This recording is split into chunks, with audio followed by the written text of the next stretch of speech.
Hey, it's Karen at Simply Living for Him. I'm here to do my daily devotional, and these devotionals are found on my YouTube channel, as well as the Simply Living for Him online women's community. So if you like them and you're encouraged, I'd love to see you in the community, or you can subscribe to the YouTube channel. So today I want to talk about blessings. I always sign my emails, blessings and joy. I end my podcast that way, blessings and joy. And, a lot of people say, they equate blessings with material things. And so if you're blessed, it's because you're healthy and you have stuff and financial gain and you're comfortable. And it's not necessarily true. I don't know why we do that, but we tend to think like, oh, we're so blessed, and that must mean that, God is happy with us today, or he decided to answer our prayer. And it's like, that is such a worldly way to look at things.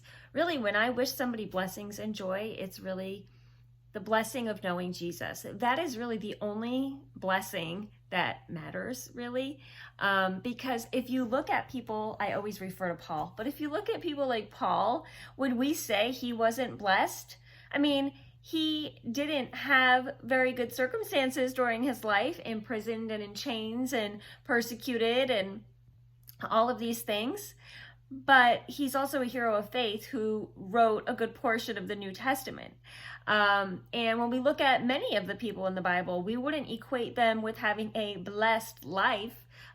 Jesus wasn't rich, and he died young, and he was Jesus. And we have to really be careful not to equate blessings with stuff. And I just think that is our culture. That's what we do.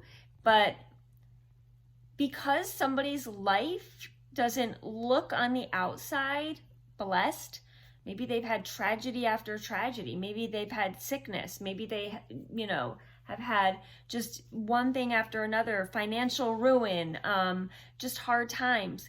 If they know Jesus, they're blessed. We have to stop focusing on the externals of this world and focus on the eternal. And we have to stop equating, comforts with thinking that God has blessed us. Sure, we want to enjoy being comfortable, but our blessings are sometimes found in our uncomfortableness. Our blessings are sometimes found in the worst tragedies. And I know that sounds so counterintuitive. And believe me, I've been through tragedies in my life. So I'm not saying this out of a place of like, I don't get it. I get it. I've been through really bad things. I've really been through suffering. And I will still say that there are certain times I can look back and say, wow, I can see Jesus was with me in those times and I am blessed. I can also say that no matter what happens tomorrow, if every day from here on out is filled with suffering, is filled with trials, is filled with sorrow here on earth, I can still say that I live a blessed life because I know Jesus.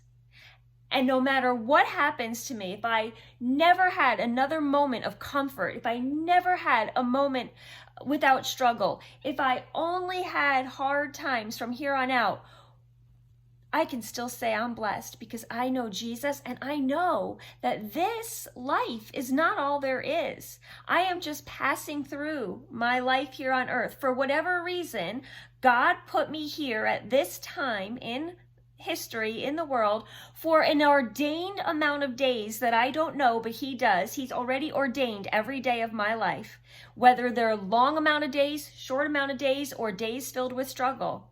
He has set all of that in motion for a purpose that goes beyond this earth. So I am blessed even if every next moment of my life is filled with struggle.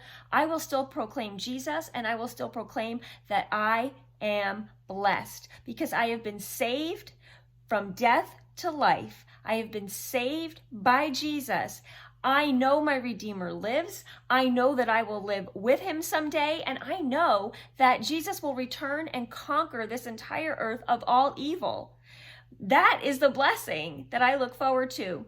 So we can change our perspective when we say, oh, you're so blessed, or oh, that's such a blessing. And we all do that. We all get caught up in it.